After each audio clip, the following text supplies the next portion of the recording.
कर्मभूमि अध्याय 5 भाग 1। ये हमारा लखनऊ का सेंट्रल जेल शहर से बाहर खुली हुई जगह में है।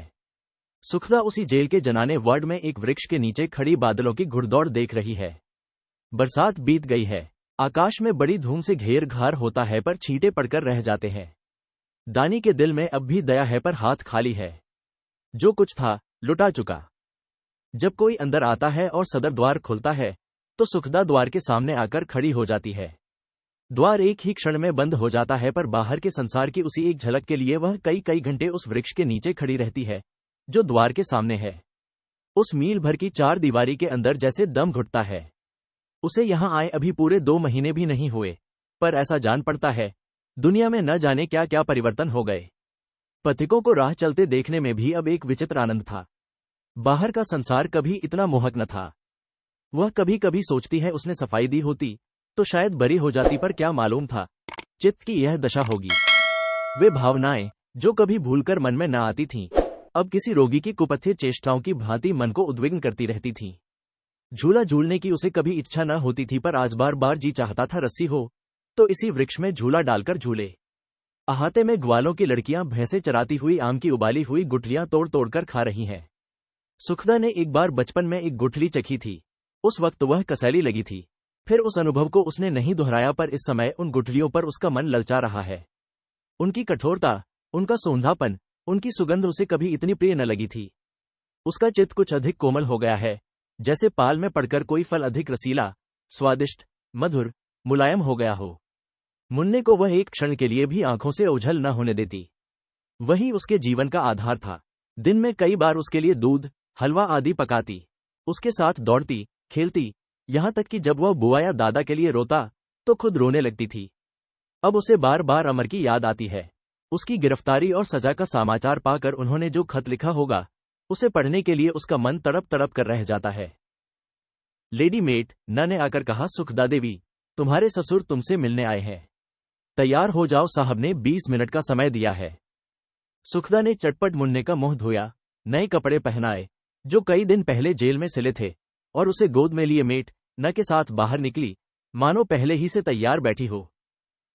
मुलाकात का कमरा जेल के मधये में था और रास्ता बाहर ही से था। 1 महीने के बाद जेल से बाहर निकलकर सुखदा को ऐसा उल्लास हो रहा था मानो कोई रोगी शैया से उठा हो।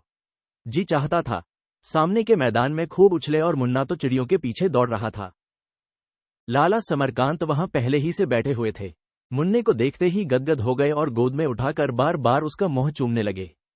उसके लिए मिठाई, खिलौने, फल, कपड़ा, पूरा एक गट्ठर लाए थे। सुखदा भी श्रद्धा और भक्ति से पुलकित हो उठी, उनके चरणों पर गिर पड़ी और रोने लगी, इसलिए नहीं कि उस पर कोई विपत्ति पड़ी है, बल्कि रोने में ही आनंद आ रहा है। समरकांत ने आशीर्वाद देते हुए पूछा, यहां तुम्हें जिस बात का कष्ट हो, मेट न साहब से कहना। मुझ पर इनकी बड़ी कृपा है। मुन्ना अब शाम को रोज बाहर खेला करेगा और किसी बात की तकलीफ तो नहीं है। सुखदा ने देखा समरकांत दुबले हो गए हैं। स्नेह से उसका हृदय जैसे झलक उठा। बोली, मैं तो यहां बड़े आराम से हूं, पर आप क्यों इतने दुबले हो गए हैं? यह न पूछो, ये पूछो कि आप जीते कैसे हैं। नैना भी चली गई, अब घर भूतों का डेरा हो गया है। सुनता हूं लाला मनीराम अपने पिता से अलग होकर दूसरा विवाह करने जा रहे हैं। तुम्हारी माताजी तीर्थ यात्रा करने चली गईं। शहर में आंदोलन चलाया जा रहा है। उस जमीन पर दिन भर जनता की भीड़ लगी रहती है। कुछ लोग रात को वहां सोते हैं। एक दिन तो रातों रात वहां सैकड़ों झोंपड़े खड़े हो गए, लेकिन दूसरे दिन पुलिस ने उन्हें जला दिया और कई चौधरियों को पकड़ लिया। सुखदा ने मन ही मन हर्षित होकर पूछा, ये लोगों ने क्या नादानी की, वहां अब कोठियां बनने लगी होंगी। समरकांत बोले, हाँ, ईंटें, चूना, सुर्खी तो जमा की गई थी, लेकिन एक दिन रातों रात सारा सामान उड़ गया। ईंटें बखेर दी गईं, चूना मिट्टी में मिला दिया गया। तब से वहां किसी को मजूर ही नहीं मिलते, न कोई बेलदार जाता है, न कारीगर। रात को पुलिस का पहरा रहता है। वही बुढ़िया पठानें आजकल वहां सब कुछ कर धर रही है। ऐसा संगठन कर लिया है कि आश्चर्य होता है। जिस काम में वह असफल हुई, उसे वह खप्पट बुढ़िया सुचारू रूप से चला रही है। इस विचार से उसके आत्माभिमान को चोट लगी। बोली, वह बुढ़िया तो चल फिर भी न पाती थी। हाँ, वही बुढ़िया अच्छे अच्छों के दांत खट्टे कर रही है। जनता को तो उसने ऐसे मुट्ठी में कर लिया है कि क्या कहूं। भीतर बैठे हुए कल घुमाने वाले शांति बाबू हैं। सुखदा ने आज तक उनसे या किसी से अमरकांत के विषय में कुछ न पूछा था, पर इस वक्त वह मन को न रोक सकी। हरिद्वार से कोई पत्र आया था। लाला समरकांत की मुद्रा कठोर हो गई। बोले, हाँ, आया था। उसी शोहदे सलीम का खत था। वही उस इलाके का हाकिम है। उसने भी पकड़ धकड़ शुरू कर दी है। उसने खुद लालाजी को गिरफ्तार किया। यह आपके मित्रों का हाल है।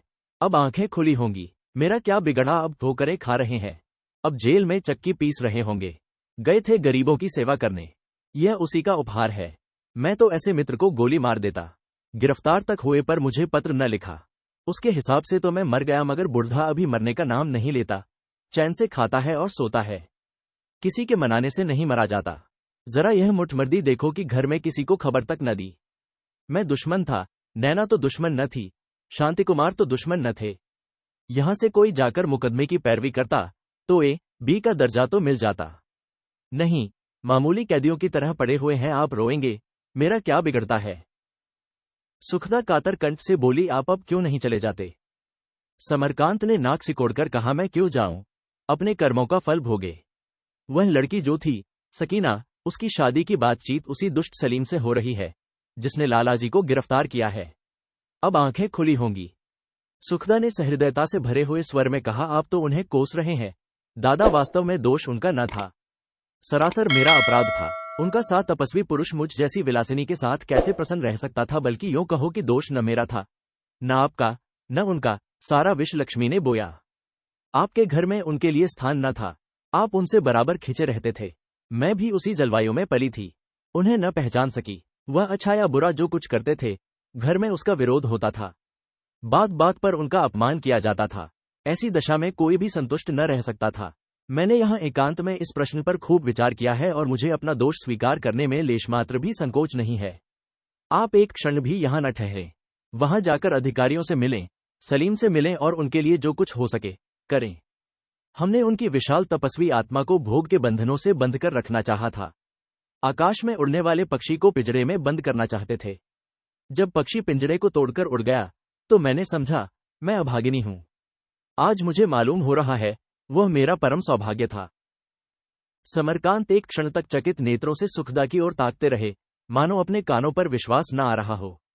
इस शीतल क्षमा ने जैसे उनके मुरझाए हुए पुत्र स्नेह को हरा कर दिया। बोले, इसकी तो मैंने खूब जांच की, बात कुछ नहीं थी। उस पर क्रोध था। उसी क्रोध में जो कुछ मोह में आ गया, बक गया। यह ऐब उसमें कभी न था, लेकिन उस वक्त मैं भी अंधा हो रहा था।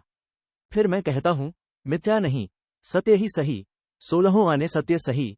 तो क्या संसार में जितने ऐसे मनुष्य हैं, उनकी गर्दन काट दी जाती है। मैं बड़े बड़े व्यभिचारियों के सामने मस्तक नवाता हूं, तो फिर अपने ही घर में और उन्हीं के ऊपर जिनसे किसी प्रतिकार की शंका नहीं, धर्म और सदाचार का सारा भार लाद दिया जाए मनुष्य पर। जब प्रेम का बंधन नहीं होता तभी वह व्यभिचार करने लगता है।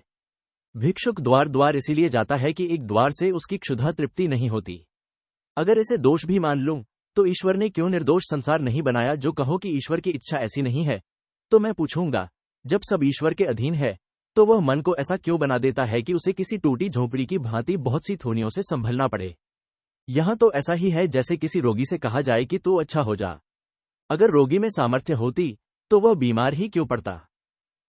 एक ही सांस में अपने हृदय का सारा मालिन्य उंडेल देने के बाद लालाजी दम लेने के लिए रुक गए। जो कुछ इधर उधर लगा चिपटा रह गया हो, शायद उसे भी खुरचकर निकाल देने का प्रयत्न कर रहे थे। सुखदा ने पूछा, तो आप वहां कब जा रहे हैं।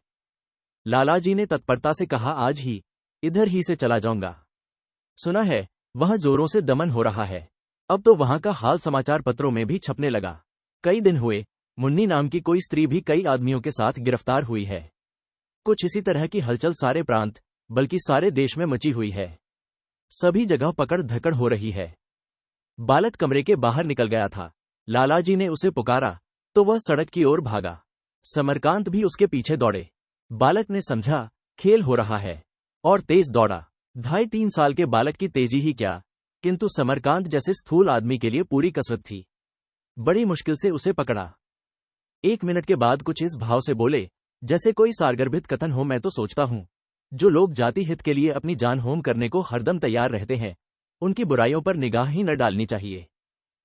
सुखदा ने विरोध किया, यह न कहिए दादा, ऐसे मनुष्यों का चरित्र आदर्श होना चाहिए, नहीं तो उनके परोपकार में भी स्वार्थ और वासना की गंध आने लगेगी। समरकांत ने तत्वज्ञान की बात कही, स्वार्थ मैं उसी को कहता हूं जिसके मिलने से चित्त को हर्ष और न मिलने से क्षोभ हो। ऐसा प्राणी जिसे हर्ष और क्षोभ हो ही नहीं, मनुष्य नहीं, देवता भी नहीं, जड़ है। सुखदा मुस्कुराई तो संसार में कोई निस्वार्थ हो ही नहीं सकता। असंभव स्वार्थ छोटा हो तो स्वार्थ है, बड़ा हो तो उपकार है। मेरा तो विचार है, ईश्वर भक्ति भी स्वार्थ है। मुलाकात का समय कब का गुजर चुका था। मेट न अब और रियायत न कर सकती थी। समरकांत ने बालक को प्यार किया, बहू को आशीर्वाद दिया और बाहर निकले।